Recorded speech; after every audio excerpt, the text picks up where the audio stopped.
Food and clothing prices increase. Let's have a look. Hello everyone, Florian.Heise here, and welcome to another episode of HeiseSays. Grab your stein of coffee. We're going to talk about an article which is raising just concerns about price pressures and inflation risks due to surging shipping costs. Now, we have been following shipping costs and, well, shipping on the channel for a couple of months, and we've steadily been seeing prices go up and up. But every time I go to the Freightos Baltic Index, the FBX, and have a look at prices, it just gets higher every month, every time. $5,893. 5,008, and this is just the average, the index, container freight index. Look at what it used to be, everyone. Okay, below 2,000 back in the great days of 2019, not that long ago. That is just nuts. That is nuts. So you can see why we were looking the other day, just at companies that lease ships. They own the ships and they just lease them out to operators. One of them, their share price has gone up over 1,000% in a year since the big crash. It's just insane. And let's have a look with that in mind, with how high shipping costs are. Let's look at commodity prices to see what is going up. You've got wheat right now at $680.25 USD. Okay, so it's not at the all-time high. It's come down a little bit, but still, it's much higher than how it was back, in 2020. It's all demand is just pushing it up. You've got, what do we have here? Soybeans. All the necessity of life for the soy boys, for the woke, for the leftists. They need their soy. They love their soy, but look how expensive it's getting. Everyone, look at that, skyrocketing up. 1,507 USD, guys. Here we have cheese. Now, cheese, which I'm a huge fan of. I really love my cheese. I love my New Zealand cheese. So it's all over the place. It's all over the place. It shot up earlier, and this is dollars per pound. It's at 164, so it's kind of gone down. So really, we're not seeing any inflation in cheese, which is a good thing for me. I'm happy. Coffee. Though, now this is important, the one that we really need to be worried about here. Coffee, guys, and it's sitting right up there, about around 160. So it's shot up. And, this is the most important commodity in the entire world. I think we can all agree on that. Next, we can see beef. I mean, there you go. Everyone, beef is just shooting right up. Today I had someone on a carnivore group in my suburb offer some bones, so I quickly, free bones. I went there, got some bones so we can boil them down to get some tallow and stock. Because, you want to cook in tallow, guys. It's really, really great to cook with, and it's getting more and more expensive. We've noticed our last beef purchase, we bought half a beast, and it's costing us about what we used to pay at like a posh butcher when we got a beast. So we're paying that same rate at a more cost-effective butcher, but the meat's actually better quality. So is the RBA worried about, inflation risks? And, is it transitory? Transitory. That's what everyone's saying. It's what we're hearing Yellen say. It's what we're hearing the head of the Fed say. And our own Philip Lowe is saying something similar. In the central scenario, inflation in underlying terms is expected to be 1.5% in 2021, 2% in mid-2023. In the short term, CPI inflation is expected to rise temporarily to be above 3% in the June quarter because of the reversal of some of the COVID-related price reductions. So we'll have to see if it is just a short-term issue, or if we're going to start to see food and clothing increase in prices. So let's jump here and go through this article from the ABC. And are you noticing increases in your food? It feels like every time we go shopping, prices seem to be more and more expensive. So shipping cost surge raises retail price pressure and inflation risks.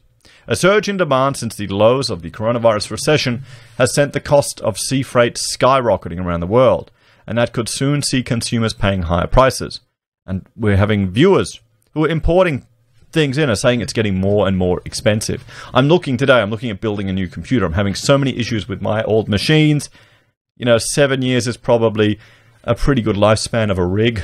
So, and I'm probably thinking I need to jump before parts get even more expensive, even though they are. I'm looking $2,000, $3,000 for a graphics card. Those are the days. For the first time, the cost of shipping a container on the world's busiest shipping routes from China to Europe surpassed $10,000, a rise of more than 500% since July last year. At the same time, the price of major commodities like iron ore, steel, and timber have jumped as economies recover from the coronavirus.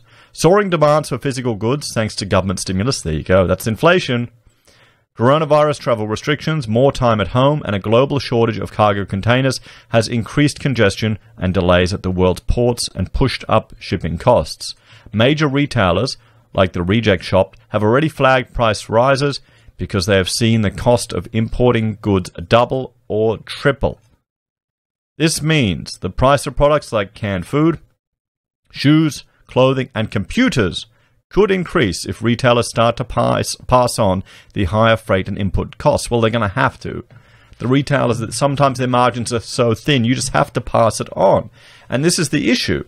I mean, it's an issue, but it's also an opportunity. If the costs of importing product goes up even more, that may create an opportunity for Australian businesses to manufacture these products locally.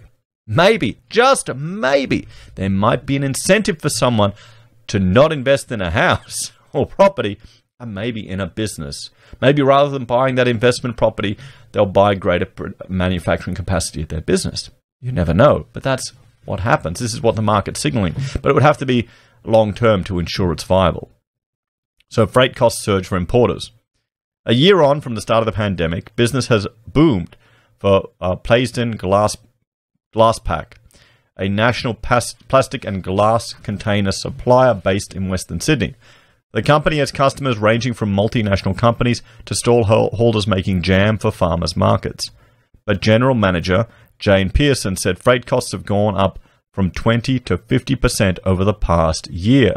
So across the last 12 months, it would be in the vicinity of hundreds of thousands of dollars additional that we've incurred in importation costs and associated tariffs and surcharges, she said. It's obviously COVID impact, huge demand for more shipping, so increased demand, but at the same time, reduced capacity. Ms. Pearson said some customers were paying very high rates for some routes, including a UK client who imported products from China. Now they're seeing more than 840% increases from China to the UK. That's gone from $1,500 to more than $15,000. She said the situation has forced Plastine to increase its prices to customers. We've shopped around as much as we possibly could, but ultimately there's only so long we can absorb those costs. So reluctantly we did go to the market with an increase this year, but it was a heavily subsidized increase, she added. So tin can price increases. David Buchanan from the Australian Steel Association said the higher transport costs and higher resource costs, for example for steel, have already seen the price of tin cans rise by 30 to 40% over the past 6 months. The impacts will come down the track, he said. Canned food prices will have to go up. I mean, how much canned food do you buy, everyone? That's the thing. It's very convenient. It's a great invention. It's going to drive up. You're going to see it. You'll see it at the checkout, everyone. Sky-high cargo costs. Over the year to May 2021, the median cost of shipping a 20-foot export container from Australia to China increased by almost 40% to nearly $1,479, according to figures provided by Shipping Australia and the Mezen Group. Although Shipping Australia points out that at the beginning of the pandemic, the Australia to China rates were $1,370 per container, the cost of importing goods from China, the world's factory, has surged much more. Well, yeah, that's always the way, because there's a shortage of containers in China too. The most expensive trade route is Shanghai to Rotterdam, according to Drewry, supply chain advisors, where spot rates for a 40-foot container have soared 518% since June last year to $10,462. And the cost of shipping a 40-foot container from Shanghai to Sydney on the spot market doubled from a year ago to $4,307, according to digital global freight booking platform Freightus. So missed ports. Shipping companies said they have been taking action to minimize the impact of port congestion, such as skipping ports of call and cancelling planned sailings. But that can add to delays for businesses, said Ms. Pearson, saying that one shipment was diverted to New Zealand and took weeks to get back to Australia. Shipping Australia Chief Executive Melwin Nuna said huge demand for freight and rising expenses has seen the cost of running a cargo ship jump to more than $92,000 a day, not including fuel. The demand has surged as a result of COVID and has created a huge demand for goods, and those goods have got to be transported, he said. Trade congestion worsened when a huge cargo ship was stuck in the Suez Canal in Egypt in March. The port log jams have also worsened the situation for some Australian exporters who've been caught up in the trade tensions with China. And exporters are struggling. Paul Zalia from the Freight and Trade Alliance, which represents importers and exporters, said the delays and higher freight expenses have cost Australian businesses potentially billions of dollars. We've got one major exporter now who was very happy with finally getting rains after years of drought. They've got a bumper crop of 20,000 tonnes of chickpeas, but they can't get capacity on any vessel to get to overseas markets, he said.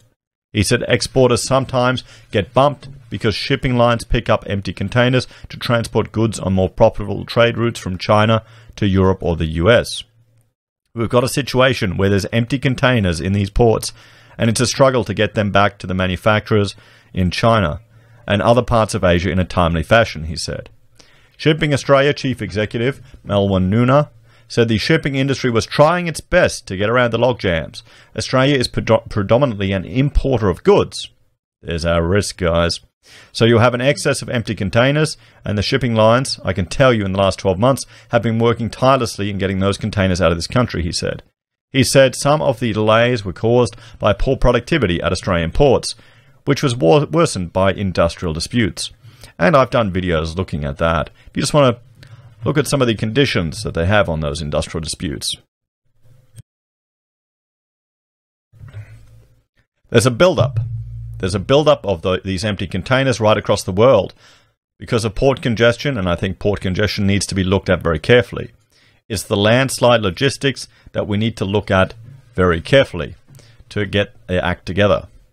So more industry action begins in Melbourne tomorrow. This is really what you want to hear. Calls for price regulation.